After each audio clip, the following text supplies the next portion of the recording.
कई लोग तुलसी माला धारण करके रखते पहनते हैं, पर जैसे उनको कोई ब्याह शादी में जाना हो, उनको अपना वो दिखाना हो, तो थोड़ी देर के लिए वो कंठी उतार के घर रख जाते हैं।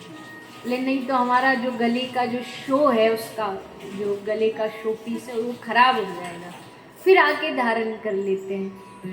तो बताइए ठाकुर जी क्या सोचते होंगे, भगवान क्या सोचते होंगे, इसको मेरी जो प्रिय है तुलसी महारानी, उसको पहनने में इसको शर्म आती है, संकोच आती है, और ये बना फिरता भगत कि हम भगवान को पाके रहेंगे। कहाँ से पाएगा तू? छोटी छोटी बाहरी जो चीज है वो तो तुझसे हो नहीं रही, प्रेम और भाव की बात तो जाने दो, ये छोटी छोटी चीज तो तुझसे होती नहीं, तो हमें पाएगा।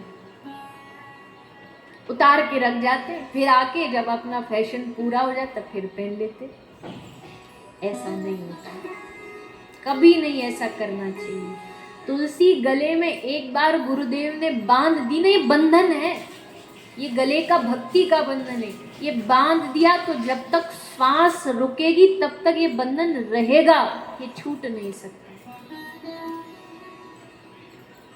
कई पूछते आपको घुटन नहीं होती है इतनी टाइट टाइट ये सब? अरे हमारा तो कुछ भी नहीं है। ब्रज में कुछ कुछ संतों को जाके देखो, देख के ऐसा लगता पता नहीं सांस भी कैसे इनके भीतर जा रही होगी, एकदम पूरा ऊपर से नीचे तक जड़े हुए तुलसी की माला से। रसखान जी पूरा शरीर में तुलसी धारण करते थे, बड़ी बड़ी मालाएं। किसी ने पूछा रसखान को कि तू इतनी तुलसी क्यों पहनता है? तो रसखान ने कहा कि हमने सुना है लकड़ी की नाव पर बैठ कर के, लकड़ी पे बैठने से आदमी पार हो जाता है, नदी पार कर लेता है। तो जब लकड़ी पे बैठने से नदी पार हो सकती है, तो सोचो तुलसी अगर हमारे शरीर में विराजमान हो तो भवसागर से पार होने में फिर देर नहीं लगेगी। इसलिए मैंने बार बार निवेदन किया, आज भी फिर कर रही हूँ, भक्त समाज को अगर किसी के मन में भक्ति करने की रुचि हो तो, नहीं हो तो फिर मेरी बात उसके लिए सब बेकार है।